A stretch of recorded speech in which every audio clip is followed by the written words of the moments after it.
राहुल जी अगर सांसद होते तो मोदी जी जो मुफ्त का राशन दे रहे हैं वो उनके दलाल खा जाते, हमको कभी नहीं मिलता। मैं आमंत्रित करूंगी, इसमें संशोधन ये किया है कि अगर कोई पत्रकार कुछ टफ सवाल कर लेते हैं तो उनको बीजेपी के पत्रकार कहते हैं। इसलिए मैंने कहा पत्रकार वो चुने, चैनल वो चुने, अखबार वो चुने, यूट्यूब चैनल वो चुने। चलिए ना लाइव करते हैं और बात करते हैं कि क्यों मेरे लिए 5 साल इतना काम करना संभव था और उनके लिए 15 साल उन्होंने क्यों यहाँ पे काम नहीं किया। बहुत कम लोग इतनी क्लिष्ट हिंदी में इतना बेहतरीन तरीके से घुमा के सवाल करते हैं, इसलिए पहले तो उसके लिए आपको बहुत-बहुत अभिनंदन। केंद्रीय मंत्री स्मृति ईरानी अमेठी से तीसरी बार नामांकन कर चुकी हैं। बहुत देर से सुन रहा था मैम, ऐसा लगता है कि ढेर सारी चीजें कंठस्थ की हुई हैं, ढेर सारी आपको आंकड़े पता हैं, तमाम काम किया हुआ है जो आप कहती हैं। लेकिन जहां से मैं शुरू करना चाहूंगा, बच्चों से पूछा जाता है कि कौन से विषय को चुनना है जब वो बड़ी क्लासों में आते हैं, कौन सा प्रतिद्वंदी चुनना चाहेंगे। अगर कांग्रेस में जो कंफ्यूजन है उसके हिसाब से भाई बहन के नामों पर आप भी सुन रही हैं, तमाम सवाल हो रहे हैं, अटकलें हो रही हैं। नहीं, कांग्रेस का प्रत्याशी कौन होगा वो कांग्रेस का विषय है। मेरा लक्ष्य मात्र ये है कि हम अमेठी से एक कमल का फूल जितवाकर नरेंद्र भाई की सरकार में उसको समर्पित करें। तो कांग्रेस से कब कौन कहां से कैसा प्रत्याशी आएगा वो उनका विषय मेरा है ही नहीं। पिछले चुनाव के दौरान एक बात खूब कही जाती थी, लोकसभा चुनाव के दौरान जब आप आई थी, कि राहुल गांधी के लिए भैया शब्द कहा जाता है, और तब आपने कहा था कि मैंने रिश्ता बनाया चुनाव हार कर भी, और तमाम लोग, तमाम कार्यकर्ता मुझे दीदी कहते हैं। और इसीलिए सवाल उठ रहा है कि अगर भैया एलिमिनेट हुए हैं तो क्या दीदी बनाम दीदी की एक लड़ाई की कोशिश होगी। और इसलिए मैं पूछना चाह रहा था, मुस्कुराहट से आप जवाब। मैं आपको बहुत अभिनंदन देती हूँ। बहुत कम लोग इतनी क्लिष्ट हिंदी में इतना बेहतरीन तरीके से घुमा के सवाल करते हैं, इसलिए पहले तो उसके लिए आपको बहुत-बहुत अभिनंदन।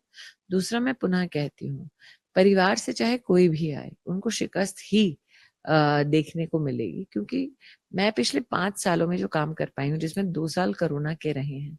अब जनता पूछ रही है कि दीदी की तो सरकार में माताजी नहीं थी केंद्र में, राहुल जी को तो थी, तो वो तो क्षेत्र जानती थी, तो इतना काम क्यों नहीं किया जो मोदी सरकार ने 5 सालों में किया है। जनता के पास आज एक कंपैरेटिव है। अगर कंपैरेटिव नहीं होता तो आपके लिए लड़ाई और इंटरेस्टिंग होती। लेकिन 15 साल में विफल रहना एक सांसद का कांग्रेस पार्टी का, 5 साल में जिसमें कोविड जैसी विषम परिस्थिति आई, उसमें मोदी सरकार का सक्सेसफुली यहाँ पर काम करना, वो बहुत बड़ा एक संदेश है जनता के लिए। आज जब मैं गाँव में जाती हूँ तो नागरिक खुद कहते हैं कि दीदी अगर राहुल जी यहाँ से सांसद होते तो मोदी जी वाली वैक्सीन उनके दलाल खा जाते, हमको कभी नहीं मिलता। राहुल जी अगर सांसद होते तो मोदी जी जो मुफ्त का राशन दे रहे हैं वो उनके दलाल खा जाते, हमको कभी नहीं मिलता। और मैं इसलिए कह रही हूँ क्योंकि जिस गौरीगंज में आप बैठे हैं, यहाँ पर लोग, अगर आप पब्लिक में जाकर गाँव में पूछें, मिट्टी का तेल क्या पी थी कांग्रेस पार्टी, वो कहेंगे बिल्कुल। तो जो क्षेत्र विशेष रूप से जहां गरीब नागरिक आक्रोशित था, त्रस्त था इनके दलालों से, वहां आज एक सुखद कंपैरेटिव उनको मिलता है कि हाँ, इन 5 सालों में हमने काम को धरा पर होते देखा है।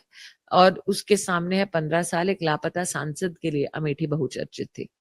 जब आप ये कहती हैं, मेरा सवाल ये था, 5 बनाम 15 को जब आप रखती हैं, आपके लिए ज्यादा बड़ी लाइन क्या है? 15 साल की विफलताएं या फिर 5 साल के जो काम हुए? ज्यादा बड़ी लकीर आपको क्या दिखाई देती है? आज कम से कम लोकतंत्र में मैं ये कंपैरेटिव दे तो सकती हूँ, और मैं कंपैरेटिव आपको दे रही हूँ, आप एक पत्रकार हैं। मैं तो चाहती हूँ कि अमेठी के अगर जो भी प्रत्याशी आए, वो सामने-सामने चर्चा करें ना, वो चैनल चुनें। मैं तो कहती हूँ वो चैनल चुनें, वो पत्रकार चुनें, सामने-सामने बैठ के बता दो कि आपने क्या किया। और 15 साल इसलिए कह रही हूँ कि आप कहें कि मेरे पुरखे ने क्या, मेरे पुरखे मुरादाबाद के थे। अब मैं क्या मुरादाबाद का लाकर यहाँ पे मेरे पुरखों ने जो किया, क्या मैं अपना काम गिनवा सकती हूँ? मुझे लगता है जनता चाहती है पुरुषार्थ एक स्वभाव बने अपने सांसद का। तो वो आकर बतलाएं उन्होंने क्या किया 15 साल, मैंने क्या किया 5 साल। चैनल वो चुने, पत्रकार वो चुने, समर्थकों के मध्य में बैठे, मैं तो कोई एक व्यक्ति भी नहीं लेके नहीं, अकेले जाऊँगी, कोई दिक्कत नहीं। जो आप ऐसी ओपन डिबेट का चैलेंज देती हैं, फिर वो सवाल घूमकर आ जाता है, क्या इसलिए प्रत्याशी बदलने के कयास हैं कि कम से कम वो ओपन डिबेटों की पिछली बात ना हो जाए? नहीं, मैं तो कहती हूँ इस बार भी जब आएँगे, चाहे कोई भी आए, मैं आमंत्रित करूँगी। इसमें संशोधन ये किया है कि अगर कोई पत्रकार कुछ टफ सवाल कर लेते हैं, तो उनको बीजेपी के पत्रकार कहते हैं।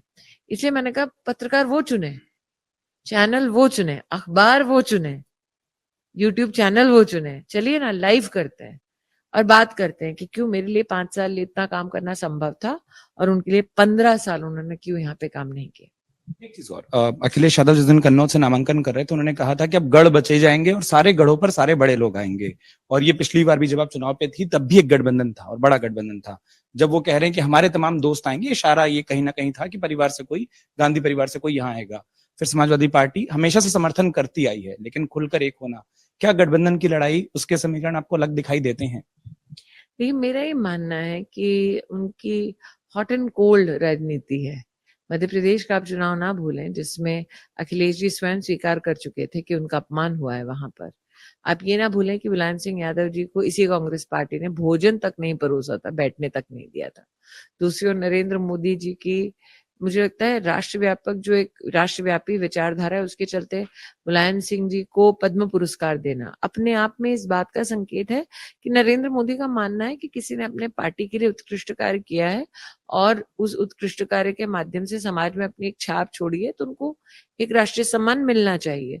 तो आपको स्टार्क डिफरेंस दोनों नेताओं में पता चल जाएगा। एक जो यारी दोस्ती तो दिखाते हैं, लेकिन वो सत्ता के यार हैं, और दूसरी ओर नरेंद्र मोदी जो सेवा का संस्कार दिखाते हैं।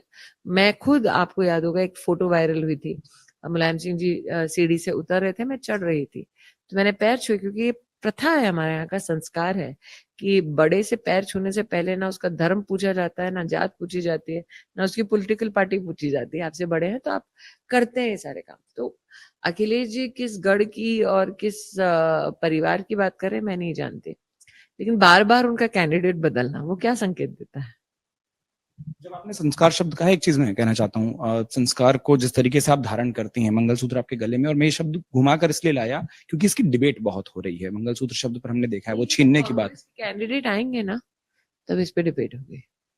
नहीं, जो आप बात और उससे जो बात निकलती है, क्या आप लोगों को लगता है कि वो विरासत छीनने वाली बात, उसको जनता कैसे ले रही है? क्योंकि वही जो आप कहती हैं, आप जब लोगों के बीच जाती हैं संवाद खूब होता है, क्या वो उस मैसेज को, उस मैनिफेस्टो को? जनता के मध्य में आज इस बात का अचंभा है, आक्रोश है कि क्या अधिकार है राहुल जी का, प्रियंका जी का, कि वो हमारी जो कमाई है और गाड़ी कमाई है उसकी गिनती करें? क्या अधिकार है उनको ये कहने का कि आप सबकी कमाई ले लोगे और फिर जैसा उचित समझोगे वैसा बांटोगे? क्या अधिकार है राहुल जी को और प्रियंका जी को कि वो ये कहे कि अगर किसी का स्वर्गवास हो गया तो उसकी विरासत का आधा हिस्सा वो उठाकर ले जाएंगे? ऐसी वो रणनीति बना रहे हैं। तो ये निश्चित रूप से कई लोगों को लगता होगा कि ये शहरी अंचल का कोई विषय होगा, लेकिन आप ग्रामीण अंचल में चलिए, वहां पर लोगों के मन में ये भय है और ये आक्रोश है कि अरे ऐसे कैसे बोल दिया।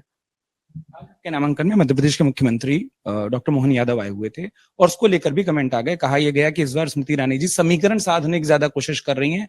पहले तक तो वो विफलताओं के आधार पर चुनाव में थी, अब वो जातीय समीकरणों पर बहुत जोर देने की कोशिश है। समाजवादी पार्टी के तमाम नेताओं की ओर से बात आई कि उससे पहले आज नहीं होगा कि मोहन जी का ये ससुराल है, तो कम से कम ये एक और दामाद के ससुराल के नाम से भी जाना जाता है, कम से कम उस दामाद की तरह विफल तो नहीं है।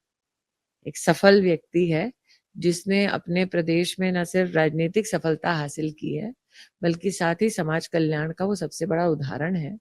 और संगठन की दृष्टि से संगठन में ग्रास रूट से उठकर आए हैं। तो अगर आप मुझसे पूछें तो अमेठी के असली दामाद तो मोहन यादव है। और मैंने कहा ना, कम से कम एक दामाद तो है जो लूटता नहीं है। एक आखिरी सवाल मैम, अगली सरकार में, क्योंकि उस बात को लेकर आप बड़ी आश्वस्त दिखाई देती हैं कि सरकार बन रही है, जैसा आपने कहा कि एक कमल का फूल और जोड़ना है, प्राथमिकताएं क्या होंगी? पिछली बार आपने कहा था कि अमेठी में मूलभूत चीजें भी नहीं हुई, आपकी प्राथमिकता वो थी। अब मूलभूत चीजों पर आपने काम किया है, वो फेहरिस्त आप बताती हैं अपने कामों की, अब प्राथमिकताएं क्या है? देखिए, आज भी जैसे कि कुछ अंचलों में लोगों की इच्छा है, दीदी हमारा स्कूल 10वीं तक है, 12वीं तक कीजिए। ऐसी हर अंचल में क्या क्या सुविधाएं लोग चाह रहे हैं, उसको करने का पहला एक तो प्रयास है। अंचल बाय अंचल, ग्राम पंचायत वार एक फेरिस्त है मेरे पास। दूसरा, ब्लॉक में कुछ लोग चाह रहे हैं। एक छोटा सा उदाहरण देती हूँ। सलोन के लोग हैं, वो जनपद रायबरेली के हैं, कहते हैं दीदी यार कैंप कार्यालय आपका गौरीगंज है, एक कैंप कार्यालय आप अमेठी सलोन खोल देंगे? मैंने कहा हम बिल्कुल कर देंगे। तो ऐसे ही इलाकेवार हम लोग काम करने का प्रयास करेंगे। लेकिन नरेंद्र मोदी जी ने एक बहुत ही ऐतिहासिक निर्णय लिया लखपति दीदी बनाने का।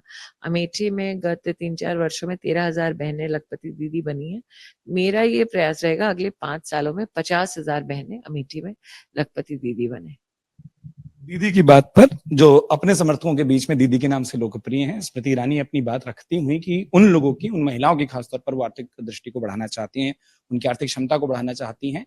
विपक्ष से लेकर अपने कामों तक तमाम सवालों के जवाब दिए, परिणाम 4 जून को आएंगे। एक चीज जो मैं आखिरी चाहता हूँ वो ये कि उत्तर प्रदेश में मतदान प्रतिशत 2 चरणों में कम देखे गए। उस अपील के साथ मैं चर्चा को खत्म करूं कि अब मतदाता निकलें, गर्मी से लेकर तमाम समस्याएं हैं, लेकिन ये होना चाहिए क्योंकि बतौर पत्रकार हमको भी अच्छा नहीं लगता कि मतदान प्रतिशत 50 के आसपास आकर कहीं रुकता है। मैं इतना ही कहूँगी, लोकतंत्र में उजाला जब आता है तब एक-एक व्यक्ति बाहर आकर अपनी ज़िम्मेदारी का निर्वहन करता है, वोट देता है। तो वोट दोगे तो लोकतंत्र को अमर कर जाओगे, उजाला बनोगे।